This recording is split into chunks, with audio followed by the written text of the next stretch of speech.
साधू थोरताना करयोगी. नामदेव महाराज तिसऱ्या चरणामध्ये असं वर्णन करतात की साधूंच्या इहलोकामध्ये सर्वाभूती सारखाच भाव मनामध्ये धरलेला आहे. त्यांच्या ठिकाणी भेद नाही, शरीराचा भ्रम नाही. इहलोकी तोची सर्वाभूती सम, शरीराचा भ्रम नेणे कदा.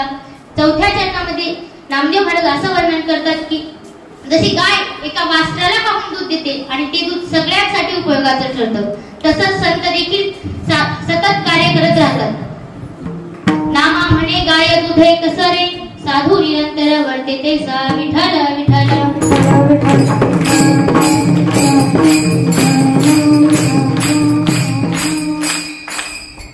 असा अभंगाचा सरळ अर्थ सांगण्याचा प्रयत्न केला.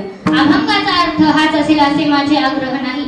जसे पक्षी आपापल्या क्षमतेनुसार आकाशात भरारी घेतात, तसे माझ्या बुद्धीच्या क्षमतेनुसार अभंगाचा तोडका मोडका सरळ अर्थ सांगण्याचा प्रयत्न केला. विठ्ठल.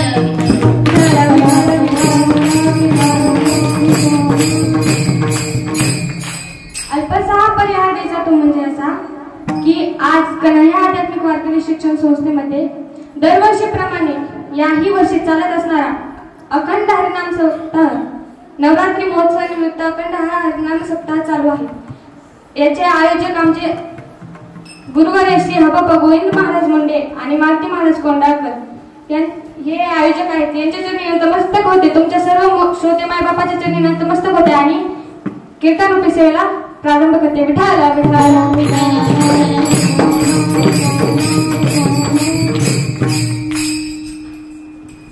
आजच्या कीर्तन सेवेचा विषय आहे संत श्रेष्ठ की देवश्रेष्ठ. मी तुम्हाला देवश्रेष्ठ आहे का नाही हे प्रमाणानिश्चित संत वचनांच्या आधारावर पटवून देते आणि आपले महाराज आपल्याला संत श्रेष्ठ आहेत का नाही हे प्रमाणानिश्चित संत वचनांच्या आधारावर पटवून देतील. विठ्ठल.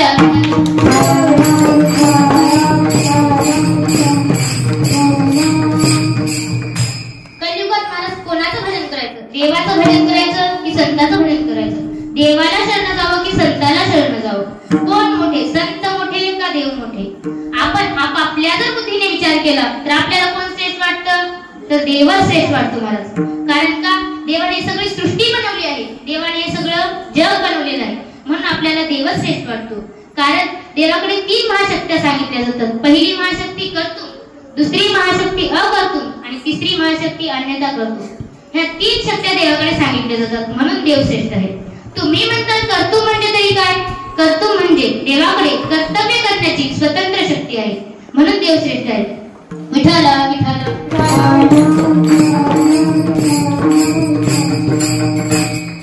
त्या देवाच्या मनात आले की तो काहीही करू शकतो महाराज. तो या विश्वाची उत्पत्ती करतो, तो या विश्वाचा सांभाळ करतो आणि त्याच्या जर मनात आलं ना महाराज तो या विश्वाचा नाश देखील करू शकतो. तुकाराम महाराजांनी विठ्ठल विठ्ठल.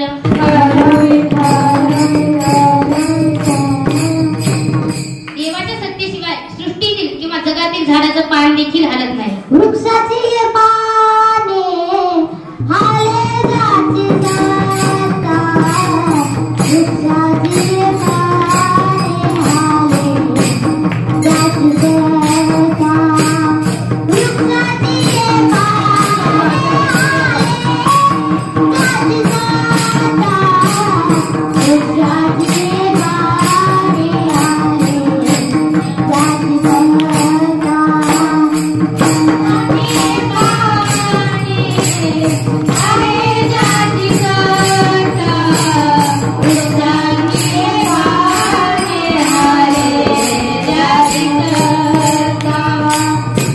वृक्षाची पाने हाले जाती जाता, वृक्षाची पाने हाले जाती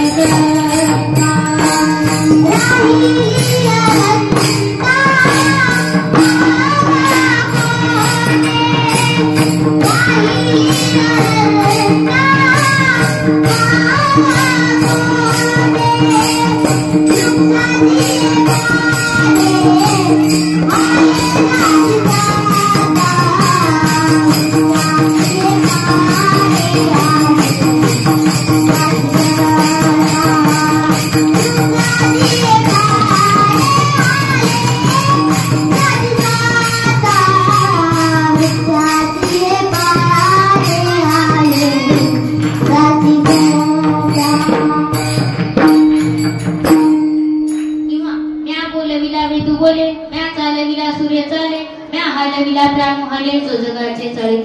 महाराज, या सृष्टीतील झाडाचं पान देखील देवाच्या सत्तेशिवाय हलत नाही. नुसतं पानच नाही तर देवाच्या सत्तेने वेद सुद्धा बोलायला लागतात. तुझ्या सत्तेने वेदासी बोलणे, सूर्याची चालणे तुझ्या बळे. किंवा चाले हे शरीर कोणाचे सत्ते, कोण बोलविते हरिविना विठ्ठल विठ्ठल.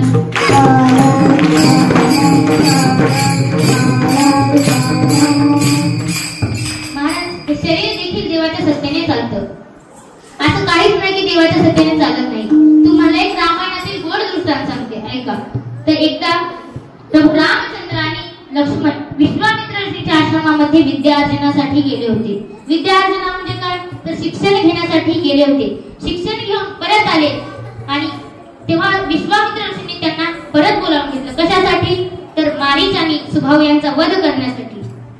तेव्हा प्रभू रामचंद्रांनी मारीच मामाला बिना टोकाचा बाण घेऊन मारला आणि मारीच मामा 100 कोस लांब समुद्राच्या पलीकडे जाऊन पडले. मग सुभावचा वध केला आणि विश्वामित्र ऋषींसोबत आश्रमाकडे निघाले. जाते वेळेस वाटेमध्ये गौतम ऋषीचा आश्रम होता. त्या आश्रमातून जाते वेळेस त्यांच्या प्रभू रामचंद्रांच्या पायाची धूळ उडाली आणि एका दगडाला लागली. महाराज, त्या दगडाची त्याच क्षणार्धात एक स्त्री झाली. ती कोण होती, तर अहिल्या माता.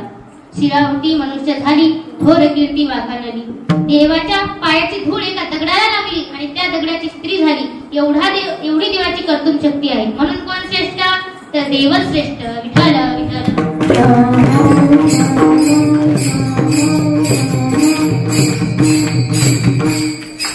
तर महाराज, आताच आपल्या महाराजांनी सांगितलं की देवश्रेष्ठ. आरडून ओरडून घसा कोरडा करून देवी पुढे जागरण गोंधळ घालून सांगितलं की देवश्रेष्ठ.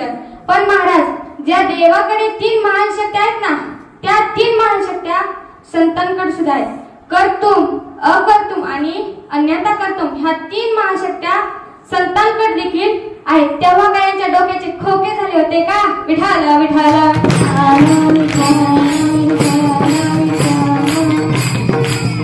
म्हणजे काही लोकांना आपलंच खरं करायचं अशी सवय असते. मग ते कसंही असो, खोटं बोल पण रेटून बोल. म्हणजे यांनी कसं सांगितलं, देवश्रेष्ठ सांगितलं. यांच्या मनाला जसं वाटेल तसं सांगितलं. पण महाराज, एक विनोद आठवतोय. एक वेळेस मी कीर्तनाला गेले होते आणि तेव्हा कीर्तनाला गेल्याच्या नंतर एका माणसाने आम्हाला त्याच्या घरी चहा प्यायला बोलवलं. मग महाराज, आम्ही गेलो त्याच्या घरी चहा प्यायला. चहा प्यायला गेल्याच्या नंतर त्यांचा मुलगा शाळेत 7वीला शिकणारा, त्याने त्याच्या मुलाला आवाज दिला, म्हणाला, ए बाया इकडे ये. तेव्हा महाराज त्याचा मुलगा पळतच आला आणि त्याच्या बापाला म्हणाला, काय हो पप्पा, बोला काय काम आहे. तेव्हा त्याचा बाप म्हणाला, बाया महाराजांना 9चा पाढा म्हणून दाखव. तेव्हा महाराज ते पोरग म्हणायला लागलं, 9 1 9, 9 2 18, 9 3 27. आणि ते महाराज डायरेक्ट 9 9 40च म्हणलं. आता 9 9 40 असतात का बरं? महाराज ते चुकीचा पाढा म्हणला आणि त्याच्या बाबाने त्याला शाबासकी दिली आणि 100 रुपयाची नोट काढली आणि त्याच्या हातात दिली. महाराज, मला तर फार रागच आला. त्याला चुकीचा पाढा म्हणून देखील त्याला शाबासकी दिली. आम्ही जर चुकीचा पाढा म्हणला असता तर आम्हाला एक जोरात कानफडीत दिली असती. मग महाराज, मी त्याच्या बापाला म्हणलं, अहो दादा, त्याला चुकीचा पाढा म्हणलाय, तुम्ही वेडेगिडे झालात काय का, तुम्हाला पाढा येत नाही. तेव्हा तो म्हणतो, ताई ते पोरग तुमचं आहे का माझं आहे? मी म्हणलं, बाबा ते तुझंच पोरग आहे. मग ते म्हणते, त्याच्या फळ्यात तुम्हाला माहित असणार का मला माहित असणार? मी म्हणलं, तुझं पोरग आहे तर त्याच्या फळ्यात तुलाच माहित असणार ना. मग ते म्हणते, गप चहा प्या. महाराज, मला तर थरथर कापायचं लागलं. त्याने धमकी दिली ना. महाराज, तरी पण मी त्याला हिमतीने विचारलं, अहो दादा, त्यानं पाढा चुकीचा म्हणला. ते म्हणते, अहो ताई, ते आता पुस्तक 9 9 32च म्हणायचं. काय 9 9 32च म्हणायचं. त्याला 100 रुपये देऊ देऊ, कसं तरी 100 रुपये देऊ देऊ. त्याला मी 9 9 40 वर आणलंय. आणखी जातील 1500, पण तो 9 9 81 वर येईलच. विठाला विठाला विठाला.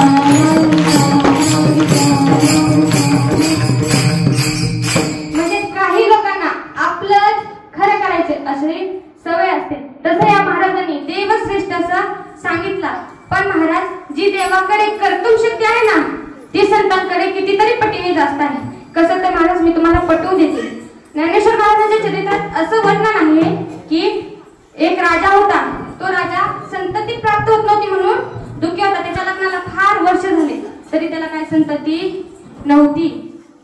असं म्हणतात की संसारूपी वृक्षाला जे फळ लागतं ना त्याला संतती असं म्हणतात आणि जोपर्यंत संसारात संतती होत नाही तोपर्यंत संसार हा परिपूर्ण होत नाही. त्यामुळे महाराज हा राजा खूप दुःखी असायचा. मग महाराज खूप यज्ञ केले, त्याग केला, धर्म दान सगळं केलं आणि साधू संतांची सेवा केली आणि योगायोगाने त्याला त्याच्या बायकोला दिवस गेले. मग महाराज तो खूप आनंदी झाला. त्या आनंदाच्या भरात त्याने गाय दान करायला लागला, धन दान करायला लागला, त्याच्या जे मनात येईल ते तो दान करायला लागला. महाराज त्याच्या घरी वैद्य आले आणि वैद्याने त्याच्या बायकोची तपासणी केली आणि त्याला सांगितलं की राजे आनंदाची बातमी आहे, तुम्हाला मुलगाच होणार आहे. महाराज कारण त्या राजाला मुलगी आवडत नव्हती, त्याने त्याच्या बायकोला सांगून ठेवलं होतं तुला जर मुलगी झाली तर मी त्या मुलीलाही मारून टाकेन आणि त्याच्यासोबत तुझाही वध करेन. आणि त्याला सांगितलं की तुला मुलगाच होणार आहे. तेव्हा महाराज तो फार आनंदी झाला, त्याचा आनंद गगनात मावेना. मग महाराज पाहता पाहता 9 महिने 9 दिवस पूर्ण झाले आणि त्या राजाला मुलगा होण्याच्या ऐवजी मुलगी झाली. महाराज त्या राणीला भीती वाटायला लागली, राणी घाबरायला लागली. कारण राणीला माहित होतं जर यांना माहित झालं की मला मुलगी झाली तर ते या मुलीलाही मारून टाकेल आणि मलाही मारून टाकणार.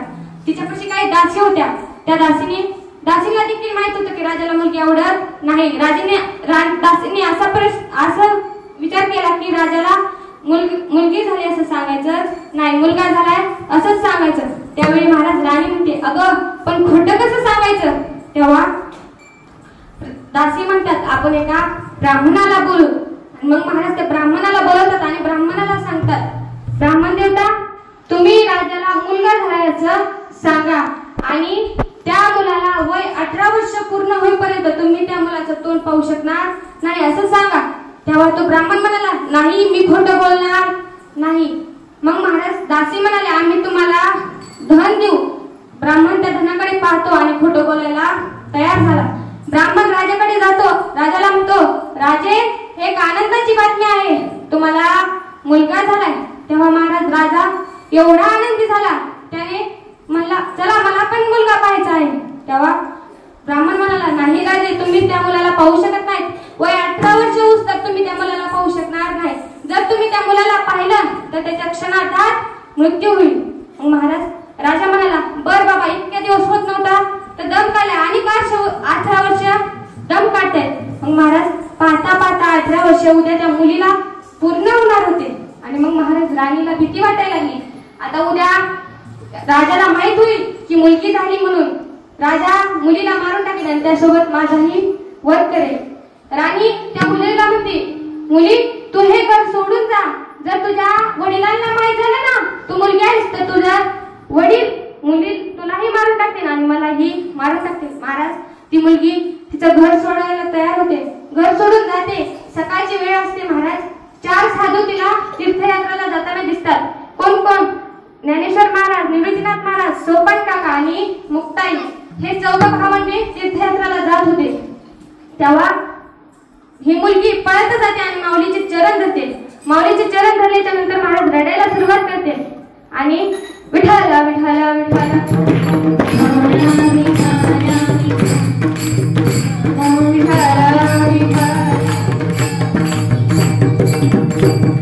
आणि ती माऊलीला आपलं दुःख सांगते. माऊली म्हणतात काय झालं का रडत आहेस. तेव्हा महाराज ती म्हणते माऊली माझ्या वडिलांना जर माहित झालं ना मी मुलगी आहे तर माझे वडील माझाही वध करणार आहेत आणि त्या मुली माझ्या आईचाही वध करणार आहेत. तेव्हा ज्ञानेश्वर माऊली म्हणतात चिंता नको करू. आणि माऊलीने एका क्षणार्धात त्या मुलीचा पुरुष केला. जिहे निमिष मात्रे देह पलटिला, जिहे निमिष मात्रे देह पलटिला, स्त्रियाचा तो केला पुरुष उभा. किती क्षणात महाराज जेवढ्या आपल्या डोळ्याच्या पापणीला लावायला वेळ लागते ना तेवढ्या क्षणात महाराजांनी एका स्त्रीचा पुरुष केला. आणि यांनी काय सांगितलं ते एका दगडाची स्त्री केली. पण महाराज ती अगोदरच स्त्री होती. गौतम ऋषीने त्यांच्या पत्नीला श्राप दिला की अहिल्या तू दगड होऊन पडशील. महाराज म्हणजे ती अगोदरच स्त्री होती. म्हणजे संतांकडे देवापेक्षा कितीतरी पटीने कर्तव्य शक्ती ही जास्त आहे. तर आता आपण पाहूया आपले महाराज काय म्हणतात. विठाल विठाल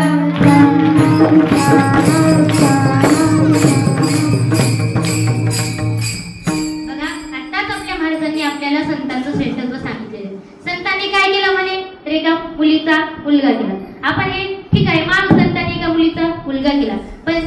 देवाची दुसरी शक्ती कोणती आहे तर अकर्तृ. तिचा जर विचार केला तर राजा रावणाचा गर्भहरण करण्यासाठी प्रभू रामचंद्रांनी जे काही मानव सेना होती त्यांच्या संगतीने जगातील मोठं कार्य केलं. विठ्ठल विठ्ठल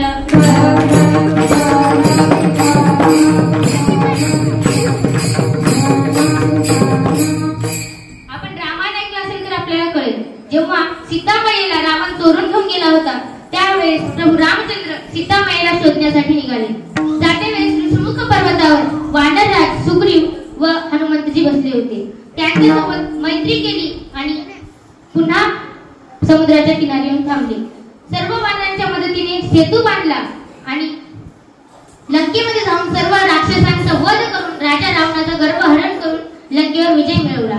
देवाची एवढी अकर्तृ शक्ती आहे की वानरांच्या सोबत राहून सुद्धा देव पराजित झाले नाही. विठ्ठल विठ्ठल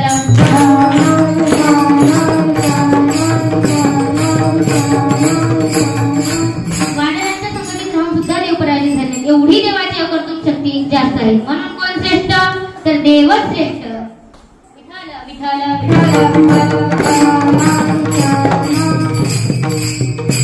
तर महाराज आता आपल्या महाराजांनी सांगितलं की देवाची अन्यथा अकर्तृ शक्ती ही जास्त आहे. पण मी महाराजांना सांगू का तर संतांची ही देवापेक्षा कितीतरी पटीने अकर्तृ शक्ती ही जास्त आहे. कसं काय महाराज मी तुम्हाला पटवून देते. पैठणच्या धर्मपीठामध्ये ज्यावेळी ज्ञानेश्वर महाराजांनी शुद्धीपत्र मागितलं त्यावेळी धर्मपीठातल्या काही पंडितांनी ज्ञानेश्वर महाराजांना हिणवून सांगितले की संन्यासाच्या काट्यांना काय गरज आहे शुद्धीपत्राची. तेव्हा ज्ञानेश्वर महाराजांना इथून जा असं सांगितलं. ज्ञानेश्वर महाराज जात असताना तिथे एक रेडा होता. त्या रेड्याच्या मस्तकावरती ज्ञानेश्वर महाराजांनी हात ठेवला आणि ऋग्वेद बोलवला.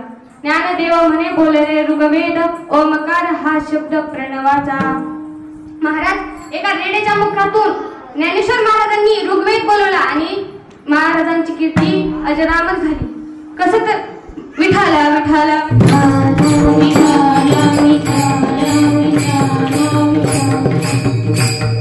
महाराज काही लोकांनी प्रश्न केला की रेड्या गावाचे लोक असतील ह्या शिकलेल्या लोकांना कधी कोणता प्रश्न विचारला हे कळतच नाही. महाराज एका कीर्तनात गेले होते आणि सांगायले होते की पेराल तसंच उगवतं. तेव्हा महाराज एक शिकलेला व्यक्ती उठला आणि म्हणाला ताई पेराल तसं उगवत नाही. मी म्हणलं कसं काय बाबा. मी म्हणलं कोळी जर लावली तर त्याला आंबाच येतोय कुठं चिकू येत नाही. तेव्हा म्हणला नाही ताई पेराल तसं उगवतच नाही. म्हणलं हे जरा शिकलेलंच आहे. मग मी म्हणलं असं उत्तर देणार नाही. मग ते म्हणलं काय पाहिजे. मी म्हणलं तुमच्या घरी मला चहा प्यायला न्या. ते म्हणला ठीक आहे एवढं तर आहे ना. मग महाराज चला म्हणलं. मग आम्ही गेलो त्याच्या घरी चहा प्यायला. चहा प्यायला गेला आणि त्याने त्याच्या बायकोला सांगितलं चहा कर.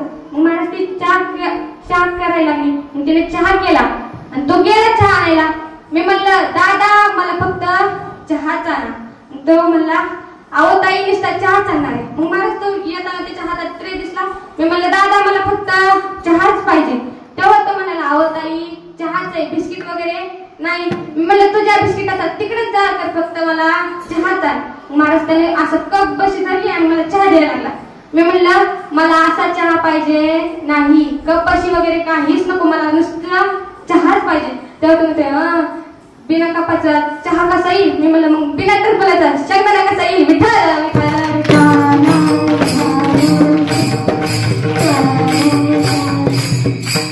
म्हणजे हे शिकलेले लोक कोणता प्रश्न विचारतील हे सांगता येत नाही. म्हणूनच या शिकलेल्या लोकांसाठी सुद्धा संतांनी लिहून ठेवलं आहे. मैसी पुत्रामुखी बोलविला वेद चालविली भिंत पैसोनिया. म्हणजे संतांकडे कितीतरी पटीने देवापेक्षाही अकर्तृ शक्ती जास्त आहे. तर आता आपण पाहूया आपले महाराज काय म्हणतात. विठ्ठल विठ्ठल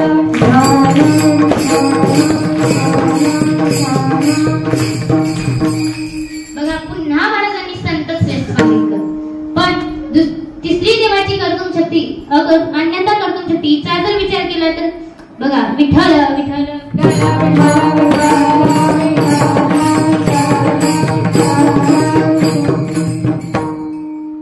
तिसरी देवाची कर्तृ शक्ती आहे अन्यथा कर्तृ शक्ती. तिचा जर विचार केला तर आपल्याला पुन्हा रामायणात जावं लागेल. जेव्हा प्रभू रामचंद्र सीताबाईला शोधण्यासाठी समुद्रकिनारी गेले आणि सर्व वानरांच्या सहाय्याने सेतू बांधला होता. तो सेतू कसा होता तर दगडाचा होता. दगड कसे होते तर निर्जीव होते. देवाने निर्जीव दगड पाण्यावर तारले. एवढी देवाची अन्यता करतून शक्ती श्रेष्ठ आहे. म्हणून कोण श्रेष्ठ तर देव श्रेष्ठ. बघू आता आपले महाराज काय म्हणतील. विठ्ठल विठ्ठल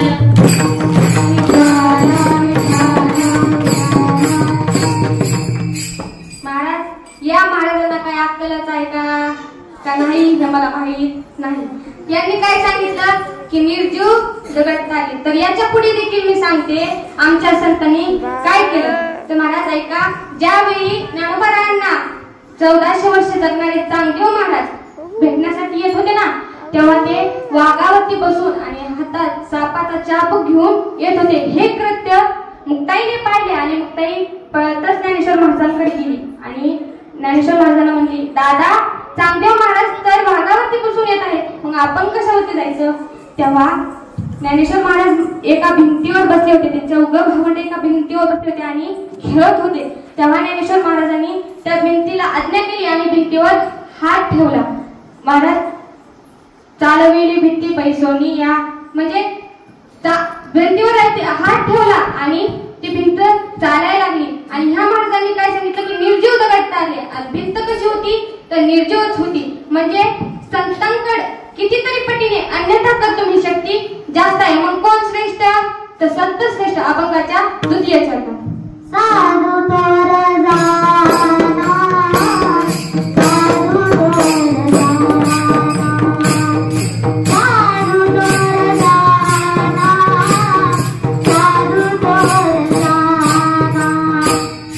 साधू तर जाना साधू तर जाना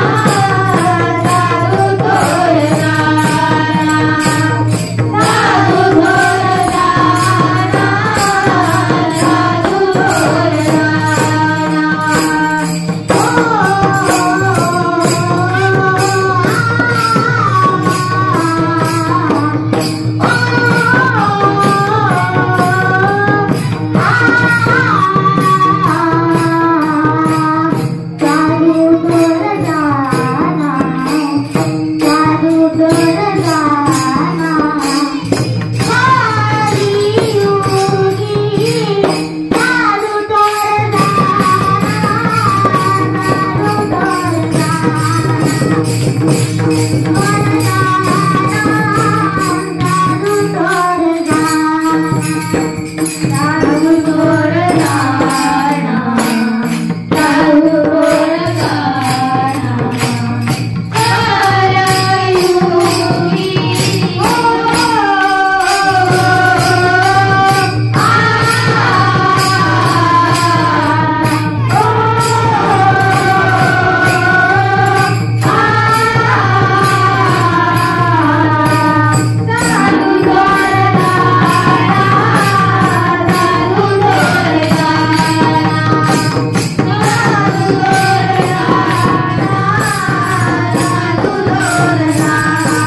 घडतोही संगतीने.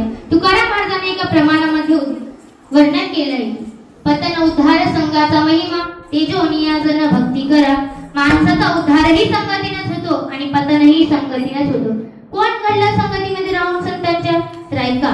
एकनाथ महाराजांच्या चैत्रामध्ये असं वर्णन केलंय की एक गावबा नावाचा मुलगा होता. त्याला इतकं गोड खायला आवडायचं, इतकं गोड खायला आवडायचं की तो रोज त्याच्या आईला म्हणायचा, आई मला काहीतरी गोड दे. पण महाराज त्याच्या आईची परिस्थिती कशी होती त्यावेळेस नाजूक परिस्थिती होती. त्याची आई त्याला रोज गोड खायला देऊ शकत नव्हती. एकनाथ महाराजांनी तेव्हा ठरवलं की जे जे लोक रामायण ऐकण्याकरता येतात त्यांना काहीतरी गोड द्यायचं, रोज गुळ किंवा साखर द्यायची. ते त्या गावबाच्या आईला कळालं. गावबाच्या आईने गावबाला एकनाथ महाराजांच्या संगतीमध्ये सोडलं. महाराज गावबाला पण तिथे रोज गोड खायला मिळायचं. असेच कित्येक वर्ष लोटून गेली. महाराज एकनाथ महाराजांना वाटले की आपण आपला अवतार संपवावा. तेव्हा लोकांनी प्रश्न केला की तुम्ही जर अवतार संपवला तर आम्हाला रामायण कोण सांगणार. तेव्हा महाराज सहज एकनाथ महाराजांची दृष्टी गावबाकडे पडली. मग एकनाथ महाराजांनी सांगितलं की आजपासूनचं रामायण गावबा सांगणार आहे. बघा एकनाथ महाराजांच्या संगतीत राहून गावबाला किती मोठा अधिकार प्राप्त झाला. फक्त गोड खाण्याकरता आलेला मुलगा मुलगा आज रामायण सांगण्यायोग्य झाला. हे त्या संगतीचा परिणाम आहे. विठ्ठल विठ्ठल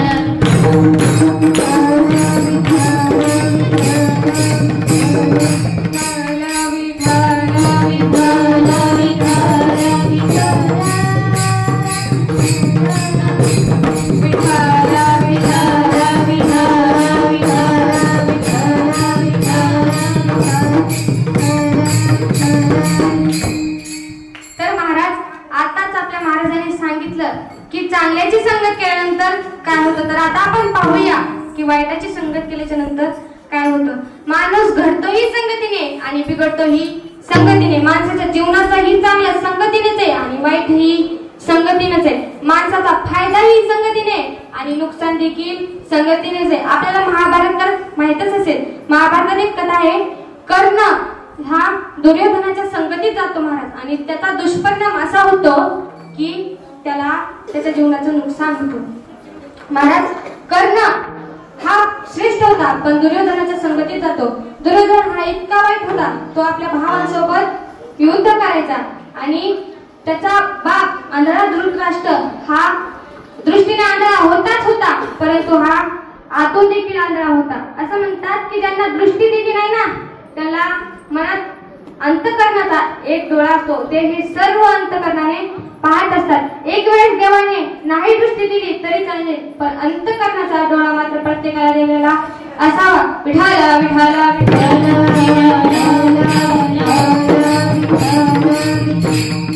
महाराज हा कर्ण एवढा श्रेष्ठ होता की धनुर्युद्धामध्ये हा अर्जुनापेक्षाही कितीतरी पटीने श्रेष्ठ होता का. आणि हा कर्ण होता तर पांडवच, कारण कुंती मातेने देवाला सांगितलं होतं, कुंती सांगती देवाला कर्ण तो पांडवरे पहिला. कुंती मातेने कर्ण हा विठ्ठल विठ्ठल कर्ण हा दुर्योधनाच्या संगतीत जातो आणि त्याच्या जीवनाचं नुकसान करून घेतो. तो कौरवांच्या बाजूला जाऊन या दुर्योधनाच्या संगतीत जाऊन पांडवांसोबत युद्ध करतो. हा धनुर्युद्धामध्ये श्रेष्ठ असून देखील अर्जुन हा युद्धभूमीमध्ये मरतो. म्हणजे हा संगतीचा परिणाम आहे. संगत केल्यानंतर किती जीवनाचं नुकसान होतं हे आता आपण पाहिलं. आता चांगल्याची संगत केल्यानंतर काय होतं हे आता आपण पाहूया. विठ्ठल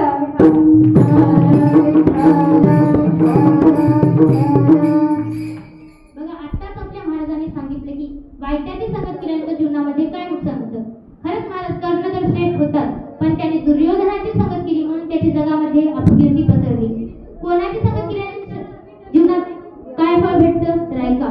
विश्वमाऊली ज्ञानोबा राय हे जेव्हा तीर्थयात्रेला जात होते तिथून एक अंत्ययात्रा पण जात होती.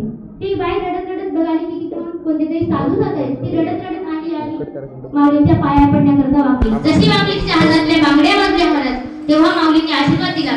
काय आशीर्वाद दिला तर सौभाग्यवती व्हा. ती उठली आणि रडायला लागली महाराज. तेव्हा माऊलीने विचारलं काय झालं रडायला. तेव्हा ती म्हणायला लागली की जायला लागली अंत्ययात्रा खरी का तुमचा आशीर्वाद खरा. तेव्हा माऊली म्हणायला लागली असं का म्हणता.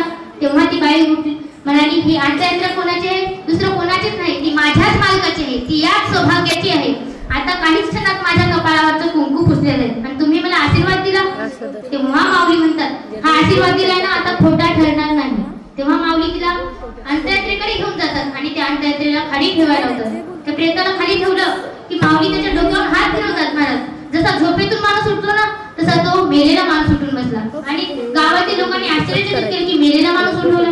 मेले माणसं हित उठविले, मेले माणसं हित उठविले, वेळ काळ ग्रासिले.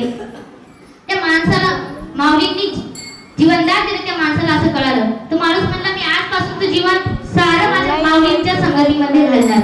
विठ्ठल विठ्ठल घालणार. तो कोण होता. त्याच माणसाने ज्ञानेश्वरी लिहिली. सच्चिदानंद बाबा कोण होते ते तर ऐका. शके 12 उत्तरे टीका केली ज्ञानेश्वरे.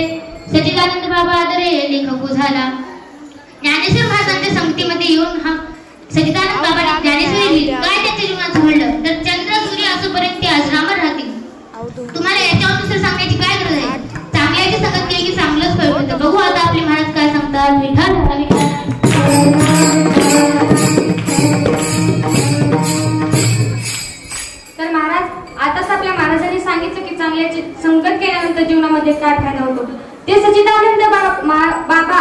ज्ञानेश्वर महाराजांच्या संगतीत गेले काय आणि त्यांचं जीवन घडलं काय? किती कृपा केली ज्ञानेश्वर महाराजांनी. महाराज एखाद्या व्यक्तीला जर चुकीच्या व्यक्तीची संगत लागली ना तर त्याचं जीवन बिघडायला वेळ लागत नाही.